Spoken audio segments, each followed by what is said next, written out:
ಮೈಸೂರು ಚಾಮುಂಡೇಶ್ವರಿ ಬೆಟ್ಟದ ತಪ್ಪಲಿನಲ್ಲಿರುವ ಜೇನುಗವಿ ನಂಜುಂಡಸ್ವಾಮಿ ದತ್ತಪೀಠ ಮಠವು ದಕ್ಷಿಣ ಕರ್ನಾಟಕದ ಪ್ರಮುಖ ಧಾರ್ಮಿಕ ಪೀಠಗಳಲ್ಲಿ ಒಂದಾಗಿದೆ.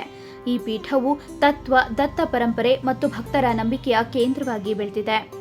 ವಿಶೇಷವಾಗಿ ಮೈಸೂರು ಮಹಾರಾಜರಾದ ಶ್ರೀಕಂಠದತ್ತ ನರಸಿಂಹರಾಜ ಒಡೆಯರವರು ಈ ಮಠದ ಅಧ್ಯಕ್ಷತೆಯನ್ನು ಸಹ ವಹಿಸಿಕೊಂಡು ಮುನ್ನಡೆಸಿದ್ರು ಹಾಗೂ ಮಹಾರಾಜರ ಕುಟುಂಬವೇ ಇಲ್ಲಿಗೆ ಭಕ್ತರು ಸಹ ಆಗಿದ್ರು.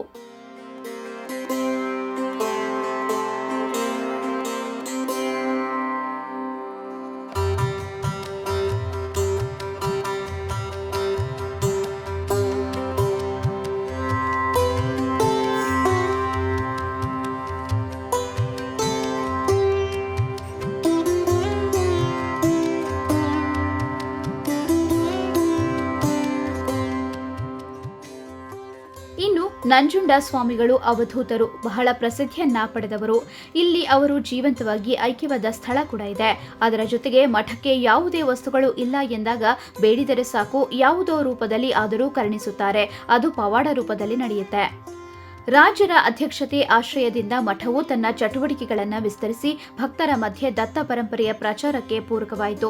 ಒಡೆಯರವರ ಕಾಲದಲ್ಲಿ ಮಠದಲ್ಲಿ ನಡೆದಿದ್ದ ಹಬ್ಬ, ಜಾತ್ರೆಗಳು, ಪೂಜೆ ಪರಂಪರೆಗಳು ಹಾಗೂ ಸಾಂಸ್ಕೃತಿಕ ಕಾರ್ಯಕ್ರಮಗಳು ಜನರನ್ನು ಹೆಚ್ಚಿನ ಸಂಖ್ಯೆಯಲ್ಲಿ ಆಕರ್ಷಿಸುತ್ತಿದ್ದವು. 40 ವರ್ಷದಿಂದ ನಾವು ಸ್ವಾಮಿಯವರನ್ನ ಸೇವಕರಾಗಿ ಕೆಲಸ ಮಾಡಿದ್ದೀವಿ.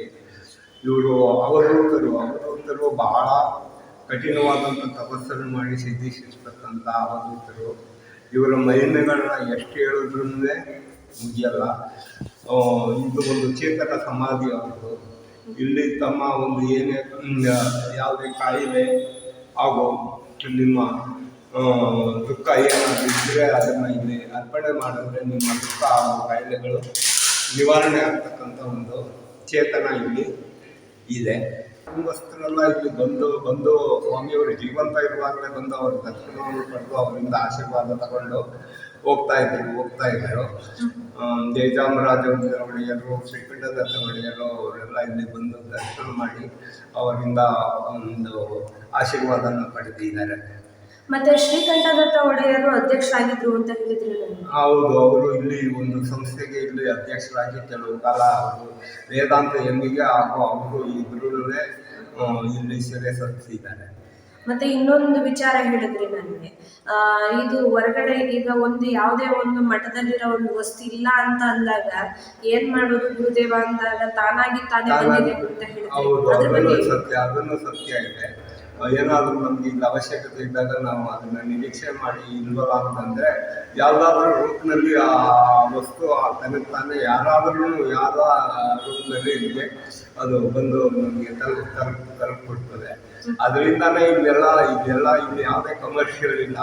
ಎಲ್ಲ ಭಕ್ತಾದಿಗಳು ಇಲ್ಲಿ ಯಾರು ಇದು ಮಾಡ್ಕೊಂಡಿದ್ದಾರೆ ಅವರು ಬಂದು ಸ್ವತಃ ಪ್ರೇರಿತರಾಗಿ ಎಲ್ಲ ಮಾಡಿಸಿ ಇಲ್ಲಿ ದತ್ತ ಮಂದಿರ, ಕಲ್ಯಾಣಿ ಹಾಗೂ ಕಲ್ಯಾಣ ಮಂಟಪ ಎಲ್ಲ ಮಾಡಿಸ್ಕೊಟ್ಟಿದ್ದಾರೆ. ಇದರಲ್ಲಿ ಸಂಶಯ ಇಲ್ಲ. ಮತ್ತು ಇಲ್ಲಿ ಯಾವುದೇ ಸುಳ್ಳು ನಾಟಕ ಏನಿಲ್ಲ, ಯಾರು ಏನು ಹೇಳಲ್ಲ. ಬಂದು ಸ್ವಯಂ ಪೂಜೆ ಹಾಗೂ ಸ್ವಯಂ ಪ್ರಾರ್ಥನೆ ಸಲ್ಲಿಸಬೇಕಿಲ್ಲಿ. ಸ್ವಯಂ ಪ್ರಾರ್ಥನೆ ಸಲ್ಲಿಸಿ ಸ್ವಯಂ ಆಗಿ ಅವ್ರು ಕೇಳಿಕೊಂಡ್ರೆ ಅವ್ರ ಕಾರ್ಯಗಳು, ಅವ್ರ ದುಃಖಗಳು ನಿವಾರಣೆ ಆಗ್ತದೆ ಹಾಗೂ ಅವರ ಕಾರ್ಯಗಳು ಸಿದ್ಧಿ ಆಗೋದ್ರಲ್ಲಿ ಸಂಶಯ ಇಲ್ಲ. ಅಂತ ಒಂದು ಪವಿತ್ರತೆಯನ್ನು ಈ ಅವಧೂತರ ಗದ್ದಿಗೆಯಲ್ಲಿ ಭಕ್ತಾದಿಗಳು ಬಂದು ಪಡ್ಕೋಬಹುದು. ಮೈಸೂರು ಅರಸರ ಬೆಂಬಲದಿಂದ ದತ್ತಪೀಠ ಮಠವು ಕೇವಲ ಆಧ್ಯಾತ್ಮಿಕ ಕೇಂದ್ರವಲ್ಲದೆ ಸಾಂಸ್ಕೃತಿಕ ಮತ್ತು ಸಾಮಾಜಿಕ ಒಗ್ಗಟ್ಟಿನ ಕೇಂದ್ರವಾಗಿಯೂ ಬೆಳೆಯಿತು. ಇಂದಿಗೂ ಆ ಇತಿಹಾಸವನ್ನ ನೆನೆದು ಸ್ಥಳೀಯರು ಹಾಗೂ ಭಕ್ತರು ಅರಸರ ಕೊಡುಗೆಯನ್ನ ಸ್ಮರಿಸುತ್ತಾರೆ.